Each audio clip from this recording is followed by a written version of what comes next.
Alhamdulillah, selamat kita bertemu kembali selepas kita rehat untuk kita teruskan acara kita pada pagi ini dengan berdatangan kita kerja. Tadi sebelum rehat kita sudah mendengar pengalaman daripada para kumpas kita yang khusus, yang special. Jadi sekarang ini agak ilmiah sedikit. Sebenarnya sesi berdatangan kita kerja dan berdatangan kita kerja yang pertama nanti akan disampaikan oleh Al-Fadhil Ustaz Khairul Anwar bin Muhammad Al-Hafidh. Suka saya berikan sedikit biodata tentang Khairul Anwar bin Muhammad agar kita dapat kenal beliau lebih rapat lagi. Beliau sekarang ini bertugas sebagai pensyarah di Fakulti Pengajian Al-Quran dan Sunnah College Universiti Islam Malaysia, UIM. Dan beliau mengajar dalam ilmu qiraat di sana. Berumur 36 tahun, sudah berumah tangga dan mempunyai 4 anak.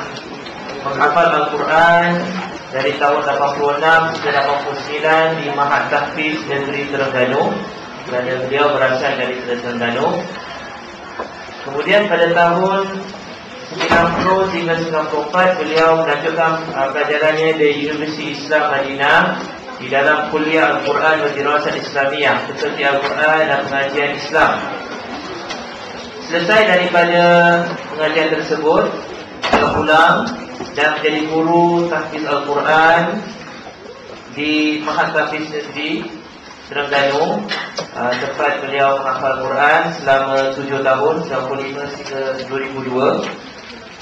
Tetapi dalam masa yang sama juga beliau mengambil pengajian lanjutan sarjana master tahun 97 hingga tahun 2000 dan mendapat master MA dari Universiti Kebangsaan Malaysia UKM di Bangi dalam bidang Al-Quran dan Sunnah, khususan dalam usul tafsir. Dan tesis beliau bertajuk Prinsip Pentafsiran Lafaz Am dan Mushtarakah dalam Al-Quran. Dan daripada tahun selepas itu, sehingga sekarang tahun 2002 sehingga sekarang dia bertugas di College Universiti Islam Malaysia. Satu yang menarik tentang Ustaz Khairul Anwar ini, kerana beliau ini seorang yang popular.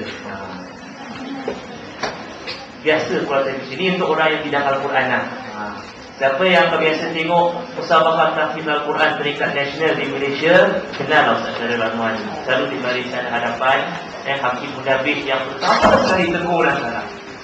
Mantapnya hafalan beliau tersebut. Jadi macam mana beliau dapat mantap hafalan ini? Kita sama-sama pun kita naklah kalau boleh mantap hafalan kita. Maka saya dengan segala hormatnya mempersilakan Al-Fadhil Ustaz untuk membentangkan tugas kerja beliau yang bertajuk Metodologi Penghafalan yang lebih bersistematik dan berkesan. InsyaAllah. Tafadhal masyaallah. Bismillahirrahmanirrahim. Alhamdulillah wa kafa, salatan wa salaman ala abadihi alladhi astafa wa ala alihi wa ashabihi wa man wala.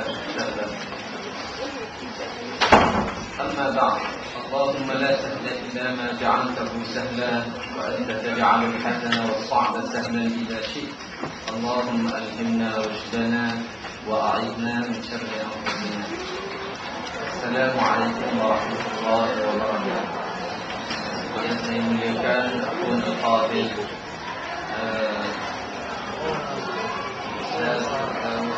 selaku Rais Jalsah, yang saya muliakan tuan-tuan yang mengurus ataupun seminar kita pada hari ini. Seterusnya pada seluruh mereka yang berminat untuk menghafal Al-Quran, saya merapatkan kesyukuran kepada Allah Subhanahu wa Ta'ala. InsyaAllah dengan seminar yang begini dapat membantu kita untuk mencintai Al-Quran dan seterusnya menghafal dan mengingati Al-Quran. Apabila jemputan ini ditujukan kepada saya untuk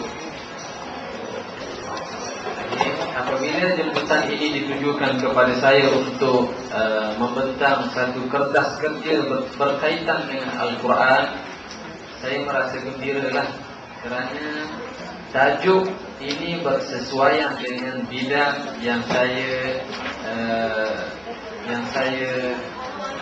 selama ini daripada sejak saya kecil belajar dan seterusnya mengajar dalam bidang ini. Jadi apabila kita bercakap tentang cara untuk menghafal Al-Quran, metod yang berkesan, kita semua mesti ingat bahawa Al-Quran ini adalah kalam Allah. Kalam Allah yang diturunkan kepada Nabi Muhammad sallallahu alaihi wasallam dengan bahasa Arab. Dinakalkan kepada kita secara mutawatir. Tidak ada syak dari sudut kesahihan nasnya. Keseluruhan nas Al-Quran adalah betul dan tepat. Penulisannya pun begitu. Walaupun ada segelintir manusia yang hatinya busuk untuk merasakkan Al-Quran, tetapi Allah subhanahu wa ta'ala menyatakan dalam suratul Hijr, Inna nahnu nazzalna dzikra wa inna lahu lahafizun. Sesungguhnya kamilah menurunkan al-zikir, yakni Al-Quran, dan kamilah yang akan menjaganya. Satu jaminan yang Allah Ta'ala berikan kepada umat Islam, umat Nabi Muhammad, berlainan dengan umat-umat zaman Nabi terdahulu. Apabila Allah Ta'ala menurunkan Az-Zabur kepada Nabi Dawud, Al-Injil kepada Nabi Isa, Al-Taurat kepada Nabi Musa, Allah subhanahu wa ta'ala tidak memberi jaminan untuk menjaga kitab-kitab mereka. Justru itu berlaku penyelewengan dalam kitab mereka. Selepas kematian Nabi, masing-masing kitab pun diselewengkan. Berlainan dengan kitab Al-Quran, kalam Allah Ta'ala yang berbahasa Arab, yang diturunkan kepada Nabi Muhammad sallallahu alaihi wasallam. Kitab ini dipelihara oleh Allah Ta'ala dengan begitu baik sekali. Cara penjagaan Al-Quran ini ditafsirkan oleh ulama kepada dua bentuk. Yang pertama fis sudur, yang kedua fis sudur. Yang satunya ialah dalam bentuk tulisan. Al-Quran sejak dulu lagi disalin, ditulis. Kemudian berlaku era teknologi dan mereka, umat Islam, sekitar tahun 1600 miladi telah mencetak Al-Quran sampailah sekarang ini. Dan yang keduanya fis sudur, ramai daripada umat Islam yang menghafal Al-Quran semenjak daripada Nabi Muhammad sallallahu alaihi wasallam lagi. Apabila ditanya apakah Nabi Muhammad mengingati Al-Quran 30 juzuk? Naam, jawabnya betul. Dalilnya firman Allah Ta'ala, La tuharrik bihi lisanaka lita'jala bih, Inna alayna jam'ahu wa qur'anah, Fa idha qara'nahu fattabi' qur'anah, Thumma inna alayna bayanah. Apabila wahyu diturunkan kepada Nabi Muhammad melalui malaikat Jibril alaihissalam, Rasulullah sallallahu alaihi wasallam begitu beria-ria ataupun begitu mengharap untuk mengingati Al-Quran dengan begitu cepat, sehinggalah apabila Jibril baca Al-Quran, Nabi mengikuti bacaan Jibril dengan begitu gopoh, gelojah, sehinggalah bacaan Jibril terganggu dengan bacaan Nabi yang terus mengikuti bacaan Jibril alaihissalam. Lalu Allah subhanahu wa ta'ala menurunkan wahyu menegur perilaku Rasulullah ketika beradab untuk membaca Al-Quran yang dibaca oleh Jibril alaihissalam. Ya Muhammad, jangan kamu gerakkan lidah kamu kerana gopoh gapah dalam membaca Al-Quran. La tuharrik bihi lisanaka lita'jala bih.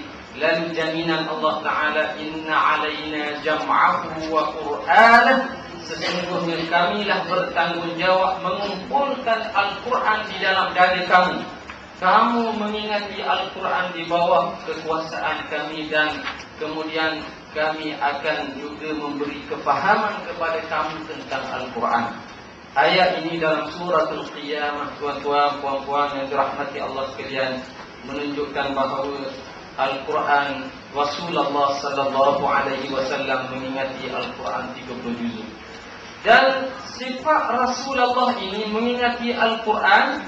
Apabila Quran turun kepada Rasulullah arah serta-merta kepada para sahabat untuk menyampaikan kepada mereka.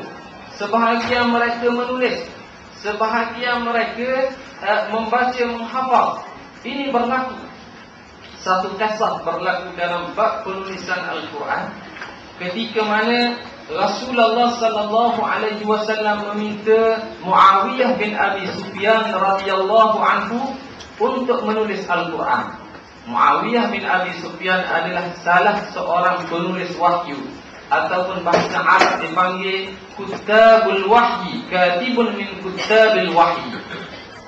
Ketika mana utusan Rasulullah pergi ke rumah Muawiyah bin Abi Sufyan untuk memanggilnya menulis Al-Quran, Muawiyah ketika itu tengah makan. Okey. Kemudian Muawiyah berkata kepada utusan ini, baliklah kamu dahulu, aku nak habiskan makananku dulu. Kemudian barulah aku pergi menghadap Rasulullah menulis wahyu Rasulullah. Apabila si lelaki ini utusan datang balik cerita apa yang berlaku di rumah Muawiyah, Muawiyah tengah makan tak nak datang lagi, Rasulullah ni pun marah. Marah bukan marah sungguh-sungguh, tapi marah dengan tindakan yang tidak begitu baiklah yang dibuat oleh Muawiyah bin Abi Sufyan. Lalu Rasulullah berkata, la ashba'allahu batna, semoga Allah Ta'ala tak kenyangkan perut Muawiyah. Okay? Dan memang tarikhnya tuan-tuan, puan-puan, Muawiyah ni kata selepas doa Rasulullah tu, aku makan 8 kali sehari semalam tu, aku tak kenyang. Okay? Dan sejarahnya menunjukkan bahawa Muawiyah ini mempunyai tubuh yang besar. Pasal dia kuat makan. Makan tak kenyang. Okey. Ini daripada cerita ini nak menunjukkan bahawa Rasulullah ini amat prihatin terhadap wahyu yang diturunkan. Wahyu turun mesti tulis. Wahyu turun mesti tulis. Inilah berlangsung setiap generasi demi generasi sampailah ke zaman kita. Okey. Oleh kerana masa begitu pendek, kita pergi kepada cara nak menghafaz Al-Quran. Al-Quran ini, hafazan Al-Quran merupakan fardu kifayah. Kadang-kadang kita terlupa apakah bentuk hafazan Quran. Oleh kerana kita kata Al-Ghazali, ramailah penceramah menyatakan, Al-Ghazali menyatakan fardu kifayah juga dalam bab perubatan, fardu kifayah juga dalam bab handasah, dalam bab. Betul, memang mesti ada di kalangan orang Islam, di kalangan doktor Islam kena ada, di kalangan engineer Islam mesti ada, di kalangan lawyer Islam, peguam Islam mesti ada. Tapi dalam bab hafazan Quran juga kita jangan lupa, penghafaz Al-Quran adalah fardu kifayah. Maknanya tanggungjawab bersama untuk melahirkan penghafaz Al-Quran yang berkualiti. Macam mana kita nak lahirkan penghafaz Al-Quran yang berkualiti? Sudah tentulah memerlukan kepada masa yang panjang. Sudah tentulah memerlukan kepada satu metod yang berkesan. Sudah tentu memerlukan kepada guru yang berkelayakan. Sudah tentulah memerlukan kepada masa, wang, ringgit dan sebagainya untuk melahirkan penghafaz Al-Quran yang berkualiti.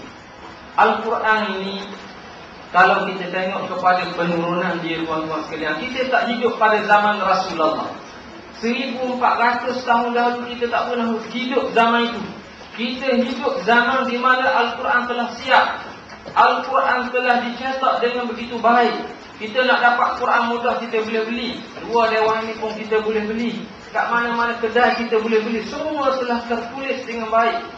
Tak nak baca Quran, nak dengar Al-Quran, kita boleh beli daripada CD Al-Quran.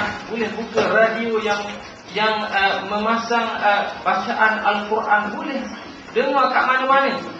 Al-Quran ini maknanya zaman kita ini, zaman Al-Quran telah tersedia dengan begitu baik. Kita boleh dapat, tinggalnya malas dan rajin kita untuk mengambil, membaca, mendengar, menghayati Al-Quran. berlainan pada zaman Rasulullah. Apa kata Allah Subhanahu wa ta'ala? Allah Subhanahu wa ta'ala mengatakan dalam surah apa dia? Surah Al-Hasyr. Law anzalna hadzal Qur'ana 'ala jabal la ra'aytahu khashi'an mutasaddi'an min khashyatillah wa tilka al-amthal nadribuha lin-nasi la'allahum yatafakkarun. Kalau sekiranya kami menurunkan Al-Quran ini di atas satu bukit, nescaya kamu akan melihat bukit itu khashi'an mutasaddi'an, khashi'an khusyuk dan pecah. Kerana apa? Lantaran min khasyatillah, kerana takut kepada Allah. Bukan bermakna tuan-tuan ambil satu nuskhah Al-Quran, pergi naik di atas satu bukit, letak di atas satu bukit, lalu bukit itu pecah. Bukan macam itu. Tetapi beratnya Al-Quran yang dipikul oleh Nabi Muhammad sallallahu alaihi wasallam. Cukuplah tuan-tuan sekalian satu cerita yang diriwayatkan oleh Aisyah radhiyallahu anha. Aisyah radhiyallahu anha adalah seorang isteri Rasulullah sallallahu alaihi wasallam. Beliau meriwayatkan satu hadis yang menceritakan bagaimana wahyu diturun kepada Rasulullah di musim sejuk, musim syita. Okey, musim syita di Madinah ni lebih kuat sejuknya berbanding di Makkah. Okey, sejuknya begitu kuat. Musim sejuk orang tak akan berpeluh. Tapi apabila wahyu diturunkan kepada Nabi Muhammad, tafassadal 'arasa min jabini. Okey, peluh memercik daripada keningnya, daripada dahinya. Itu menggambarkan apa dia? Beratnya wahyu yang diturunkan kepada Nabi Muhammad. Kalau tuan-tuan ingat wahyu yang pertama Iqra di Gua Hira, bagaimana keadaan Rasulullah? Demam tuan-tuan. Bukan wahyu diturunkan dengan baik. Datang dengan peluk Rasulullah kata Iqra. Selepas wahyu diturunkan, Rasulullah demam. Turun daripada Gua Hira terus melaungkan kalimah kepada Khadijah binti Khuwailid, dastiruni, dastiruni, selimutilah aku, selimutilah aku. Ada riwayat menyatakan zammiluni, zammiluni, selimutilah aku, selimutilah aku. Pasal apa? Demam. Demam kerana apa? Takut kepada Jibril dan beratnya wahyu yang diturunkan kepada Nabi Muhammad sallallahu alaihi wasallam. Kemudian zaman kita ni tuan-tuan sekalian, saya boleh kata zaman kita zaman yang bertuah. Walaupun Rasulullah kata khairul quruni qarni, sebaik-baik kurun-kurun aku, kemudian kurun selepas ni, kemudian kurun selepas ni, memang baik zaman tu. Tapi kita ni punya iman lemah, baiklah untuk kita hidup zaman ni. Kalau iman lemah macam kita ni hidup zaman Rasulullah, kita tak akan beriman dengan Rasulullah. Pasal zaman itu memerlukan keimanan yang kuat untuk mempercayai Al-Quran Rasulullah, mukjizat Rasulullah dan wahyu Rasulullah payah. Pasal itu Allah Ta'ala memilih mereka hidup zaman Rasulullah dan kita hidup pada zaman ini. Okey, jadi Al-Quran datang dengan kita dalam keadaan yang lengkap. Tinggalnya kita buka Quran, kita baca Quran. Okey, kalau sekiranya peringkat baca Al-Quran telah mantap, kita pergi jauh setapak lagi tuan-tuan, puan-puan, kita cuba hafal Al-Quran. Cara nak hafal Quran macam mana? Allah Ta'ala beri kepada kita manusia ini satu bentuk IQ, akal fikiran. Kata Allah Ta'ala apa? Laqad khalaqnal insana fi ahsani taqwim. Sesungguhnya kami menciptakan manusia sebaik-baik kejadian. Tidak ada makhluk Allah Ta'ala, tak ada lagi yang lebih baik daripada manusia. Baiknya manusia terletak pada apa? Terletak pada akal. Akal ini kita kalaulah tuan-tuan guna untuk belajar, Alhamdulillah. Guna untuk cari kemahiran apa-apa, Alhamdulillah. Guna untuk kebaikan, Alhamdulillah. Dan salah satu benda yang perlu kita cari, kita gunakan akal kita ialah untuk membaca dan menghafal Al-Quran. Cara menghafal Al-Quran ini banyak cara. Kalau tuan-tuan pergi melawat beberapa ma'had tahfiz, 10 ma'had tahfiz, ada 10 cara dan bentuk cara hafaz Quran. Pergi ma'had tahfiz yang pertama ada cara dia. Pergi ke Saudi, bentuk hafaz Quran ada, cara dia, bentuk dia.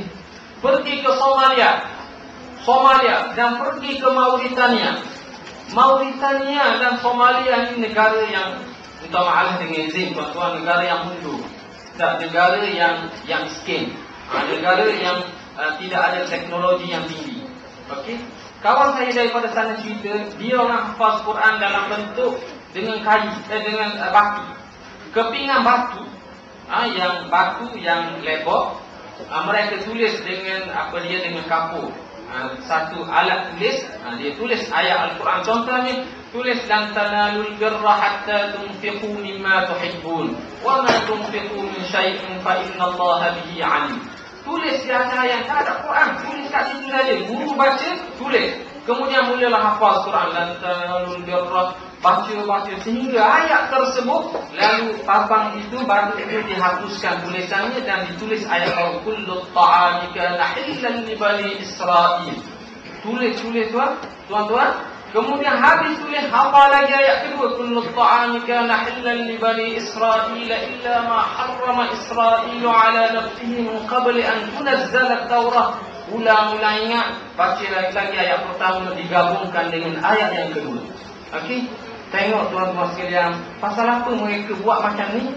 Mereka buat macam tu kerana nak ingat Al-Quran. Dan kata orang yang mengamalkan cara begini, hafaz Al-Quran melalui cara begini lebih kuat ingatan berbanding dengan Quran yang telah lengkap 30 juzuk. Kita tengok satu line, tengok mula-mula suratul Fatihah, tengok suratul Baqarah dah. Satu line tengok siap. Tengok yang ni jadi malas. Orang yang ada Quran 30 juzuk ni malas. Saya bukan malas, saya guna istilah tu malas. Dia malas. Pasal apa, dah tersedia dah. Dia tak perlu menulis. Okey, orang tak ada Quran ni pertama dia menulis. Apabila menulis di situ, sedikit sebanyak telah lekat dalam pemikirannya bentuk gambaran ayat Quran tersebut. Tapi kalau Quran tu telah siap, memang malaslah. Oleh kerana itu kita kena ubah perangai kita dalam bab membaca Al-Quran, menghafaz Al-Quran. Dia ada satu sifat rajin. Rajin dan minat. Ini benda yang perlu kita buat. Apabila rajin dan minat baca Quran, tuan-tuan, puan-puan, insya-Allah kita mudah untuk ingat Quran. Pasal apa mudah ingat Quran? Pasal kita nak kajian. Saya boleh membawa, apabila kita ni dekat, kita insya-Allah dalam 2 minggu lagi kita akan menyambut bulan Al-Quran, bulan Ramadan. Bulan diturunkan wahyu. Al-Imam Syafi'i rahimahullah ta'ala, apabila datang Ramadan dia baca Quran. Dia habiskan masa dia dengan Al-Quran. Waktu malam, 30 malam tu tuan-tuan sekalian, 30 hari bulan Ramadan, waktu malam dia khatam 1 kali. Waktu siang dia khatam 1 kali. Campur 30 malam dan 30 hari, bermaksud Imam Syafi'i dia khatam 60 kali Al-Quran. Kita sebut 60 kali Al-Quran, macam mana?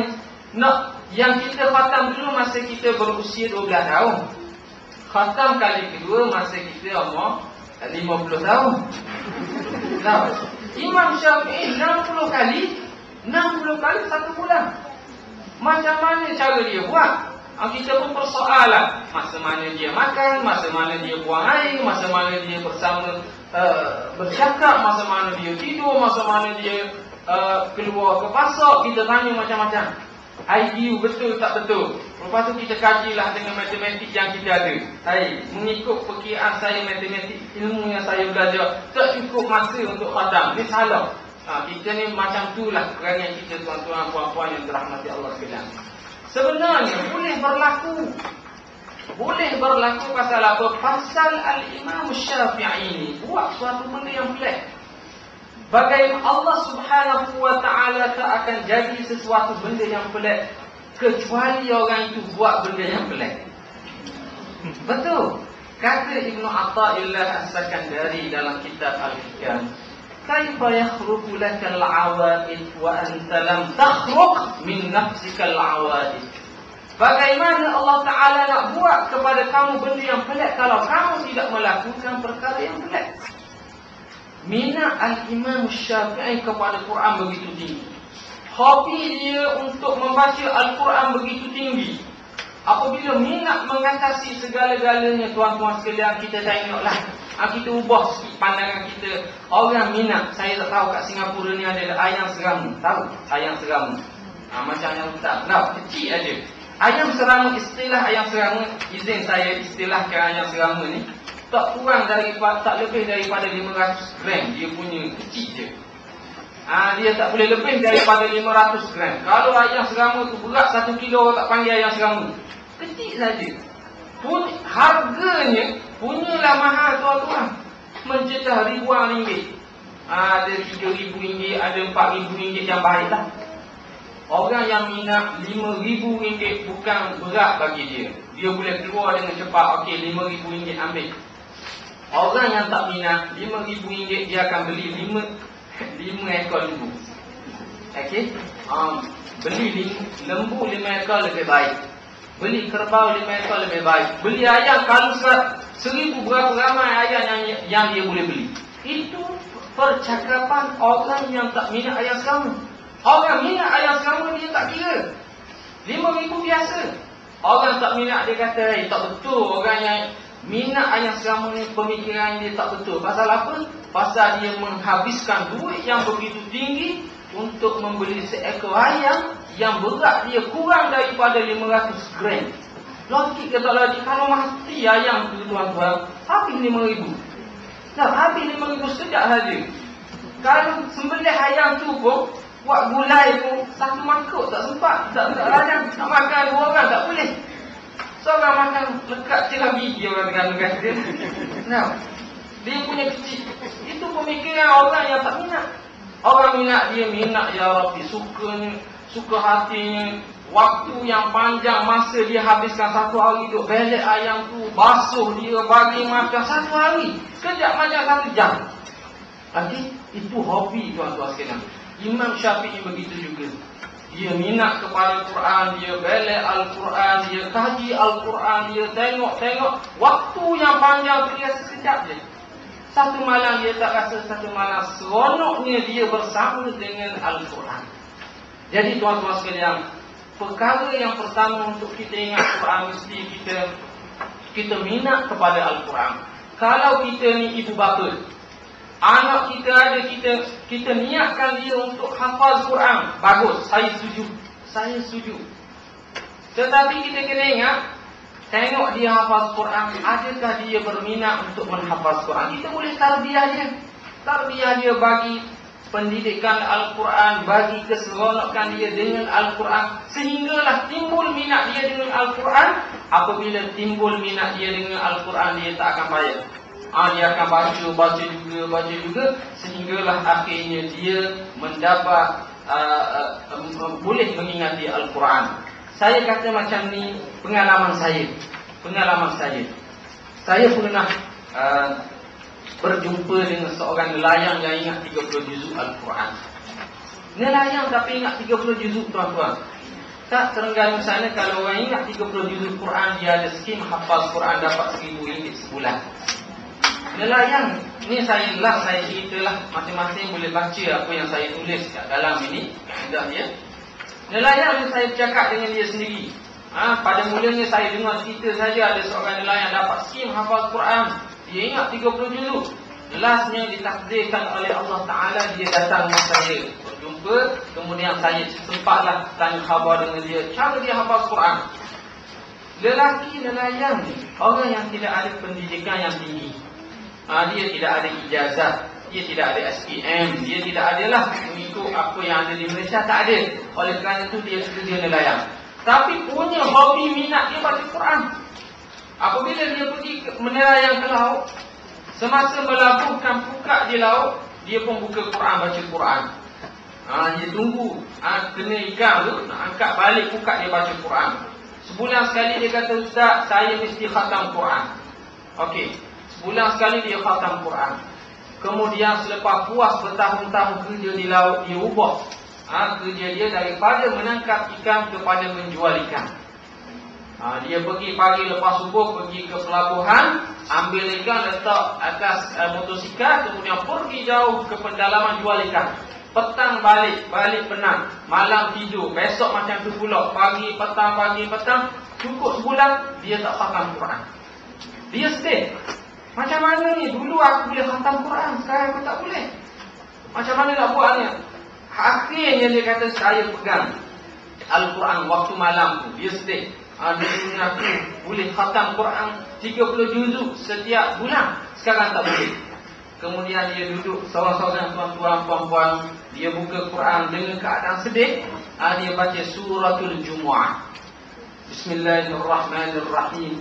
Yusabbihu lillahi ma fis samawati wa ma fil ardil malikil quddusil azizil hakim.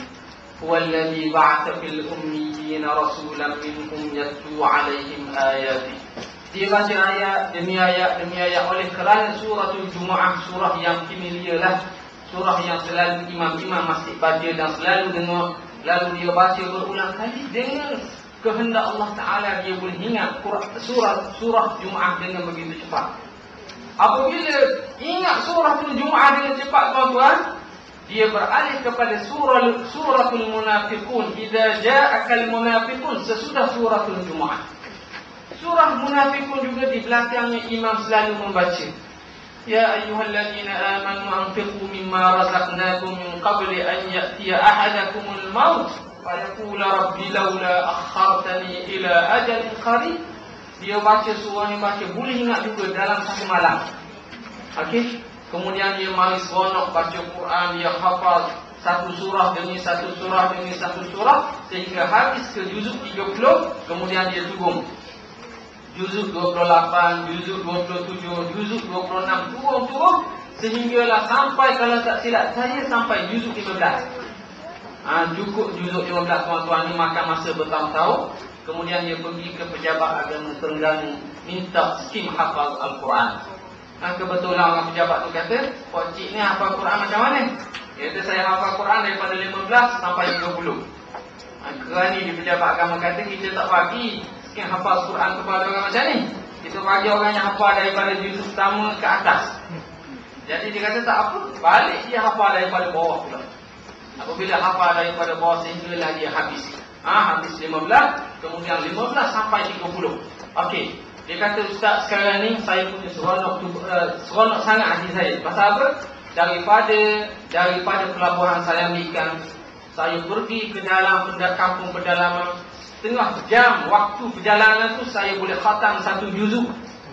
Daripada pendalaman sana balik Penangkaran ke rumah saya, setengah jam saya boleh khatam satu juzuk. Setiap 15 hari saya khatam satu Al-Quran. Okey, itu dia punya kesungguhan. Ini kesungguhan, tuan-tuan sekalian, memberi cabaran kepada saya lah. Kalau orang macam ni pun boleh, tuan-tuan sekalian, bagaimana dengan kita? Okey, kita yang mampu ada dari sudut kewangannya taklah begitu susah untuk menghadapi ekonomi. Kita gunalah masa kita untuk menghafal Al-Quran. Kita hafal, baca.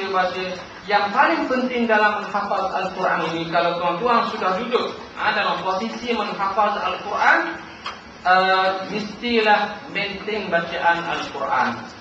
Satu kesilapan yang selalu kita hadapi, ramai orang hafal Al-Quran tapi kualitinya tak ada. Okey, dalam sekelas hafal Quran adalah 15 orang, yang ingat 30 juzuk adalah 2 orang. Itu benda yang selalu berlaku. Oleh kerana mana silapnya? Silapnya ialah kepada kita sendiri.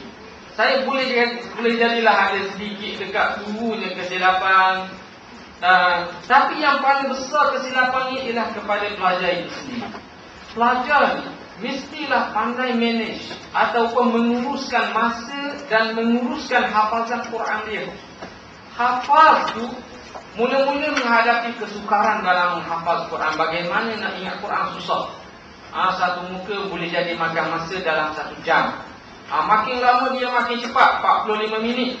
Sampai juzuk ke 10, 15, makin lama satu helai itu hafalan dia makin ringkas, sehingga ada kawan-kawan saya yang boleh ingat dalam tempoh 15 minit boleh.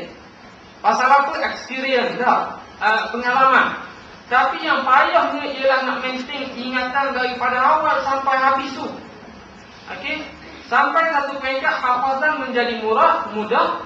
Yang payahnya, yang susahnya apa dia? Nak mengulang ataupun mengekalkan ingatan daripada mula sampai habis tempat kita hafazan. Mengulang ni tuan-tuan sekalian, kita kena ingat pesan Rasulullah. Apa yang dibuat oleh Rasulullah. Rasulullah mengulang Quran kuat. Dia kuat mengulang Quran. Dalilnya kat mana? Setiap kali datang Ramadan, Jibril datang. Jibril datang dan setiap malam bulan Ramadan ni Rasulullah bertadarus. Tadarus dengan maksud Rasulullah membaca, menyemak bacaan. Bukan sekadar dari sudut bacaan. Maknanya pun begitu, termasuk tadarus ini. Okey, Rasulullah sama sehingga last tahun terakhir 10 Hijrah, tahun wafat Rasulullah, saya menyebut dalam kisah saya ini, Rasulullah sallallahu alaihi wasallam mengkhatam 2 kali khatam. Itu Rasulullah pun kata, aku tak nampak pada tahun ni sebab kenapa 2 kali khatam ialah kerana dekatnya ajalku. Dekatnya tempoh aku meninggal dunia. Okey, jadi ini nak menunjukkan bahawa Rasulullah ini begitu prihatin. Dia baca Quran, dia ulang Quran, dan orang menghafal Al-Quran juga mesti ingat, kalau dia baca, dia bentang di hadapan guru, dia juga mesti mendengar orang lain baca Quran. Jangan dia kata bacaan pula yang terbaik, bacaan pula yang paling sedap, aku tak perlu dengar orang lain baca Quran. Jangan. Mesti ingat, orang lain pun ada. Kadang-kadang apabila kita dengar orang lain, rupanya kita manusia ni berlaku kesilapan dia banyak.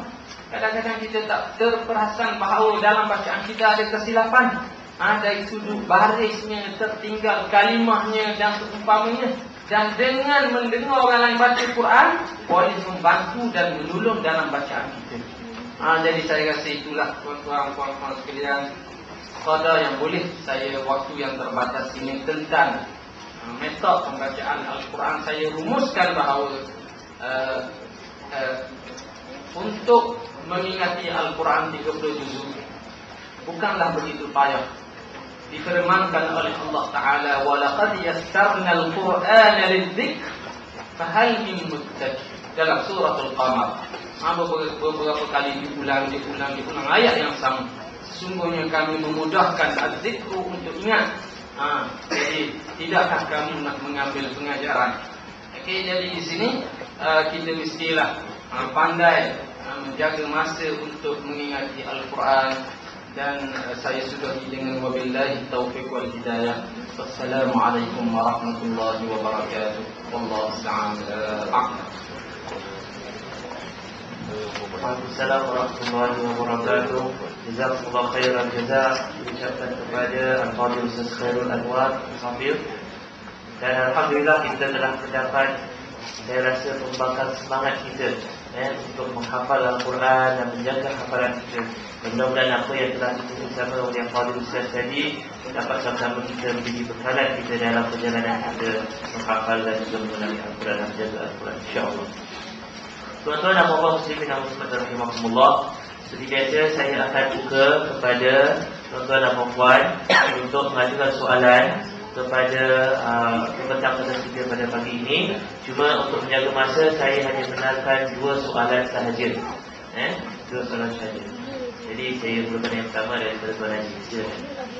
Kalau pihak muslimat nak ingin soalan, ada soalan tu boleh dengan bertuliskan. Tapi yang pertama sampai pada saya, itulah saya ajukan.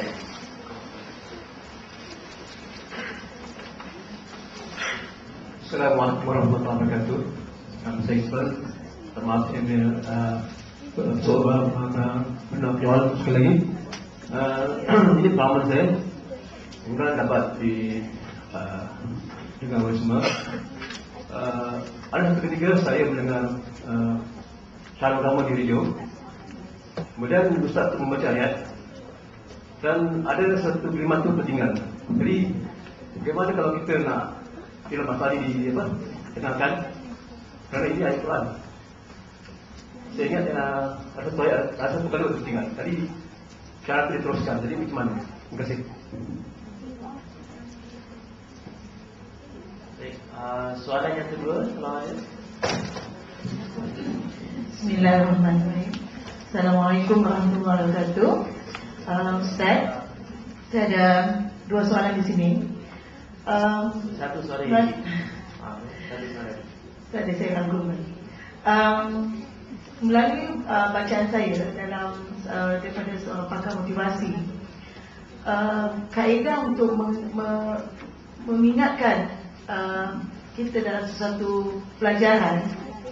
Apakah pandangan Ustaz, petua-petua yang dilakarkan dalam buku motivasi tersebut, di antaranya ialah adakah ia bersesuaian dalam penghafalan Al-Quran?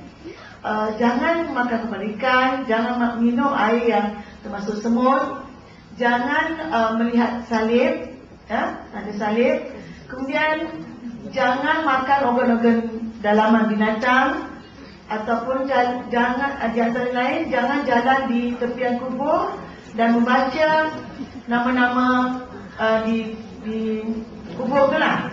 Itu di antaranya. Jadi apa pandangan Ustaz dalam hal tersebut, dalam kita menghafal Al-Quran? Kemudian lagi satu, metodologi pengajaran menghafal Al-Quran di kalangan kanak-kanak yang aktif Ustaz. Ya, maklumlah kanak-kanak ni kan macam ragam. Jadi kita nak dia menghafal, anak di bawah umur 10 tahun lah ya, dia boleh menghafal, tapi dengan keaktifan dia tu bagaimana kaedah yang Ustaz dapat terapkan? Terima kasih.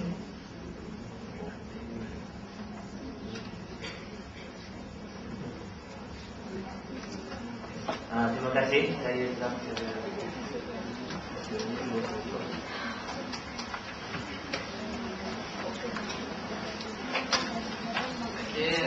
terima kasih kepada yang bertanya.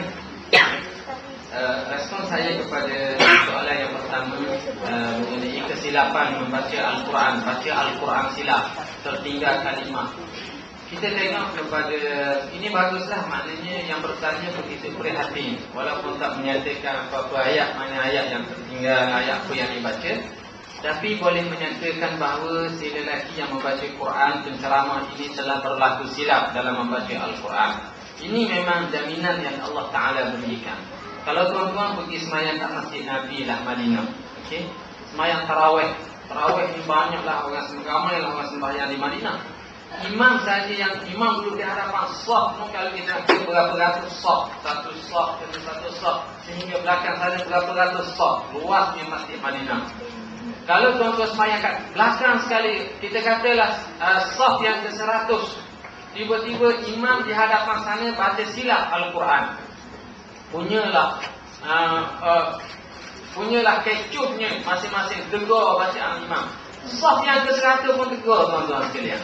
Bukan yang belakang saja, saf yang pertama, yang kedua, semua bunyi suara-suara untuk menegar kesilapan yang dibaca oleh imam. Okey, kalau baca tanpa silap, tanpa sengaja, itu tak apalah. Bukan dia salah untuk dia nak melakukan kesilapan, tapi tersalah menyebut kerana tabiat manusia memang lupa. Okey, pepatah Arab ni kata, ma summiyal qalbu qalban illa litaqallubi wa ma summiyal insanu insanan illa linisyani. Tidak namakan hati itu dengan hati, malaikat litaqallubi, kerana selalu berbolak-balik. Hari ni suka orang ni, besok suka orang lain, lusa benci orang ni, suka orang lain, itu biasa hati. Dan tidak dinamakan manusia dengan insan ialah kerana linisyani, kerana dia cepat lupa. Okey, lupa dia memang macam tu. Itu tak apa. Yang saya fungsinya orang yang penceramah, yang baca Quran tapi tak belajar Quran. Okey, dia pernah satu ketika, saya pernah tengok jugalah, nak share bersama pengalaman saya. Tengok seorang penceramah baca la yaskhar qaumun min qaumin. Satu kaum tidak boleh menghardik kaum yang lain. Dia baca kha dengan ha, la yashar qaumun min qaumin. Satu kaum tidak boleh. Kan la yaskhar maknanya tidak boleh menghardik. Tapi kalau la yashar maknanya tidak boleh mensihir. Kaum ni tak boleh sihir kaum sana. Itu maknanya. Maknanya begitu lagi baca, tapi ketika itu dia baca dengan silap, terima dengan betul. Tapi mestilah kita jaga. Okey. Berbalik kepada soalan jangan makan ni, makan kepala ikan. Kepala ikan ni makanan yang lazat sebenarnya. Siapa yang tak suka kari kepala ikan? Nah, kena pula kari kepala ikan merah. Lagilah sedapnya. Itu harga pun kepala ikan kalau kat Terengganu, kepala ikan tongkol menjadi isu di Malaysia. Harga RM45. Mahal tuan-tuan. Dia sebenarnya makanan yang halal, itu makanan yang baik. Makanan yang haram, makanan yang itu yang manabata min haramin illa fannaru awla bih. Itu kena ingat. Walaupun begitu, saya pernah dengar lah. Ini secara saintifik saya tak tahu. Kalau ada di kalangan saya harapan ini, kalangan doktor ataupun orang yang minat dalam bidang ini, ada orang yang menyatakan bahawa kepala ikan ini terkumpul kolesterol yang banyak. Kolesterol yang banyak ini boleh melemahkan ingatan. Okey? Apabila orang yang sakit, seperti mana semukan kolesterol, darah sini dia banyak sikit nak ingat sesuatu benda memang ada. Itu benda yang perlu ada pengkajian yang lebih teliti untuk menentukan kesahihan statement itu. Tapi bagi saya makanan selagi mana dia bersifat halal. Cuma ada jugalah cadangan daripada pakar motivasi ini, makanan yang bersifat terlalu masin tak boleh kita makan. Makanan yang bersifat terlalu pedas, suka sangat makan benda pedas. Makan pedas sehingga keluar air mata, keluar hidung, keluar semuanya. Masa pedas ni tuan-tuan sekalian, ingatan memang tak kemana dah. Dia terhad ingatan dia. Sedap memanglah makan nasi, lepas satu pinggang, kelang pedas dia suka tau. Tapi sebenarnya boleh mencacatkan ingatan kita. Makanan yang terlalu panas, Rasulullah pun makruh makan minum benda yang panas. Ini tak boleh. Betul, dari sudut pemakanan ni kita kena jagalah. Kalau hafal Quran tiap-tiap hari minum Coca-Cola umpamanya dah. Dia hafal Quran Coca-Cola pagi, tengah hari, petang, malam, memang tak sesuai lah. Carilah yang sama warna dengannya. Minum kopi ke, dah boleh mencerahkan mata kita untuk membaca itu semua. Lagi bagus. Jadi saya rasa benda-benda ini kita kena jaga jugalah. Pasal Rasulullah SAW dia kata, nahnu ma'asyiral anbiya la na'kul hatta najwa' wa idza akalna la nashba'. Kami golongan nabi-nabi tidak makan kecuali rasa lapar. Apabila ada rasa lapar kami makan, kami tak kenyang. Okey, maintain. Tubuh Rasulullah memang maintain. Tak macam tubuh Muawiyah bin Abi Sufyan macam saya cerita tadi. Itu body memang soft. Okey, itu satu. Dan kata Luqman Ibn Hakim, dia menasihatkan kepada anak dia, dia kata apa? Ya bunayya idam tala'atil ma'idatu qa'adati. Banyak, wahai anakku, apabila perut ni kenyang, idam tala'atil ma'idatu namatil fikratu. Fikrah dia pun akan tidur. Idea dia tak berkembang. Dia jadi perut kenyang tuan-tuan sekalian. Wa qa'adatil a'dha'u. Tubuh pun tak nak bergerak dengan cergas. Okey, fikrah pun tak nak mari, idea tak nak mari, aktiviti tak ada. Itu yang menyebabkan dia tak berlaku hasil produktif tak akan keluar daripada orang yang perut dia selalu kenyang. Itu benda-benda yang perlu kita jagalah. Dan saya rasa itulah yang akhirnya saya minta maaf kalau berlaku kesilapan dalam percakapan saya. Wabillahi taufiq wal hidayah. Wassalamualaikum warahmatullahi wabarakatuh. Assalamualaikum warahmatullahi wabarakatuh. Sebenarnya kita ada soalan terakhir, tapi bagi yang bertanya soalan tersebut, bila jumpa kepada Ustaz Sini-Pasinikan, kita ada penyampaian atas kerja yang kedua, insyaAllah. Jadi majlis mengucapkan jazakumullah khairan jazak sekali lagi kepada Ustaz Khairul Anwar Al-Hafiz atas perbuatan kerja beliau dan juga pengisian ilmu dan pengalaman beliau. Mudah-mudahan memberi manfaat kepada kita semua, insyaAllah. Aqulu qawli hadza wa astaghfirullahal azim li wa lakum. Wassalamualaikum warahmatullahi wabarakatuh.